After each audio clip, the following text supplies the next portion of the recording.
News 18 की digital नशियात में आपका खैर मकदम। मैं हूँ आफाक शाह के साथ मुदस्सिर कादरी। नाज़रीन, आज जिनके हवाले से बड़ी और अहम खबरों की बात करेंगे तो सबसे बड़ी ये खबर है कि कश्मीर में फ्रोज़न मीट की इलीगल सप्लाई या अनएथिकल सेल या सप्लाई के ख़िलाफ़ फूड डिपार्टमेंट ने शिकंजा तेज़ कर लिया है। और इस शिकंजे के तहत बड़े बड़े मगरमच्छ जो है हालांकि बाहर ही है, लेकिन ये कोशिश की जा रही है कि उन बड़े मगरमच्छों तक फूड सेफ्टी कश्मीर का हाथ पहुंचे और उनको सलाखों के पीछे कर दिया जाए। हालांकि जिस तरह से हमारे पास इंफॉर्मेशन है तो उसके मुताबिक अभी तक कश्मीर में 50 क्विंटल से ज़ायद इस तरह का जो मीट है या तो बोसीदा हो चुका था, ये ऐसा मीट था जिस पर लेबलिंग नहीं थी, जिस पर डेट ऑफ पैकेजिंग नहीं था, जिस पर डेट ऑफ एक्सपायरी नहीं था, तो वो फूड सेफ्टी ऑफ कश्मीर ने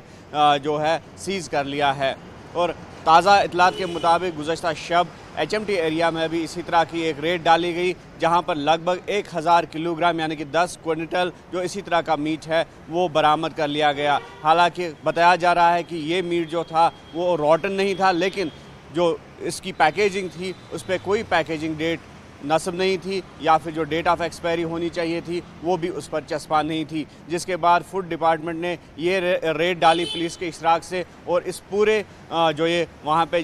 मीट पाया गया, जो ये मटन पाया गया, तो उसको बरामद कर लिया गया। और ये बताया जा रहा है कि ये मटन जो था ये मतलूब था जो फूड आउटलेट से डिफरेंट, तो उनको सप्लाई करने के लिए इस हवाले से जो ये कार्रवाई की गई है तो पब्लिक की तरफ से, आम लोगों की तरफ से काफ़ी सराहना की जा रही है इस तरह की कार्रवाइयों की। लेकिन फूड डिपार्टमेंट ने ये बात साफ़ कर ली है कि जो ये गोश्त था ये हालांकि फ्रोज़न था, एक चिल्लर में पाया गया। एक आइसक्रीम फैक्ट्री है जहाँ पर एक चिल्लर था और उस चिल्लर में ये गोश्त जो है वो पाया गया, और दौरान शब जो रेड डाली गई तो उसके तहत इसको बरामद कर लिया गया। तो फूड डिपार्टमेंट का ये भी कहना है कि हालांकि ये मीट जो था रॉटन नहीं था, बोसीदा नहीं था, लेकिन इस पर जो कमी थी वो ये थी कि इस पर कोई लेबलिंग नहीं थी।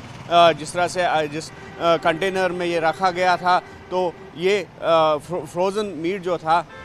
हालांकि होना चाहिए था कि इस पर डेट ऑफ पैकेजिंग होनी चाहिए थी, डेट ऑफ एक्सपायरी होनी चाहिए थी, या मैन्युफैक्चरर का नाम किस कंपनी ने ये बनाया है वो उस पर चस्पा नहीं था, जिसके बाद ये कार्रवाई जो है अमल में लाई गई है। और फूड सेफ्टी ऑफ कश्मीर का ये कहना है कि जो इसमें मुलव्वस अफराद होंगे तो उनके ख़िलाफ़ शिकंजा जो है वो कस लिया गया है और उनको किसी भी सूरत में काफ़िर किरदार तक पहुँचाया जाएगा। दूसरी जानिब जिस तरह से फूड डिपार्टमेंट ने यह भी साफ़ कर लिया है कि फ्रोज़न मीट जो यहाँ पे सप्लाई किया जाता है उसकी सेल पर कोई पाबंदी नहीं है, अगरचे जो पैरामीटर्स जो सेट किए गए हैं, जो कवायद व ज़वाबित है, जो फूड सेफ्टी एक्ट के तहत रूल्स रेगुलेशंस है, अगर उसकी जो है पासदारी की जाती है, अगर उनको बराबर जो है लागू किया जाता है, जो इस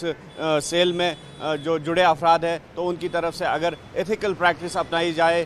तो इसमें कोई पाबंदी नहीं है। लेकिन अगर फूड सेफ्टी रूल्स को वायलेट किए जाते हैं तो यकीनी तौर पर इसके ख़िलाफ़ जो है कार्रवाई अमल में लाई जाएगी। और फूड सेफ्टी डिपार्टमेंट का ये भी कहना है कि अक्सर जगहों पर उन्होंने देखा कि जो ये रूल्स रेगुलेशंस हैं उनको वायलेट किया जा रहा है। जिस तरह से हमने कहा कि इन जो सबस्टेंसेस है, जो ये अशिया होती है मीट की, तो उस पर कोई डेट, कोई लेबलिंग नहीं होती है, तो ये सबसे बड़ा जुर्म जो है माना जाता है। हालांकि date of packaging, date of expiry, ये हर किसी जो ईटेबल है, हर कोई जो प्रोडक्ट यूज़ होता है अशिया खुर्दनी का, तो उस पर चस्पा होना लाजमी है। दूसरी अहम खबर ये है कि स्टेटहुड को लेकर कांग्रेस ने अपनी मुहिम जो है वो तेज़ की है। और स्टेटहुड के मुतालबों को लेकर जिस तरह से कल JKPCC के चीफ तारिक हमीद कर्रा और उनके साथ जो AICC के जनरल सेक्रेटरी JA मीर थे और दीगर लीडरान थे, तो उन्होंने अलामती भूख हड़ताल श्रीनगर से शुरू कर दी है। और बाज़ाब्ता तौर पर जो मरहलेवार तरीक़ों का प्लान जो कांग्रेस ने दिया है तो उसके मुताबिक ज़िला सतह के जो कारकुनान है वो मरहलेवार तरीके यानी कि फेज्ड मैनर में अपना भूख हड़ताल जो है वो करेंगे। और उसके लिए जो वेन्यू रखा गया है वो श्रीनगर और जम्मू के जो कांग्रेस हेडक्वार्टर्स है वहाँ पे रखा गया है। और आज ज़िला अनंतनाग के जो कांग्रेस कारकुनान है वो यहाँ पर आएंगे श्रीनगर और यहाँ पर भूख हड़ताल में शिरकत करेंगे। और जिस तरह से हमारी कांग्रेस लीडरान के साथ बात हुई तो उनका ये कहना है कि स्टेटहुड की रेस्टोरेशन को लेकर जो उन्होंने मुतालबा किया है या जो उन्होंने मुहिम छेड़ी है, हमारी रियासत हमारा हक, तो उसको किसी भी सूरत में पूरा किया जाएगा।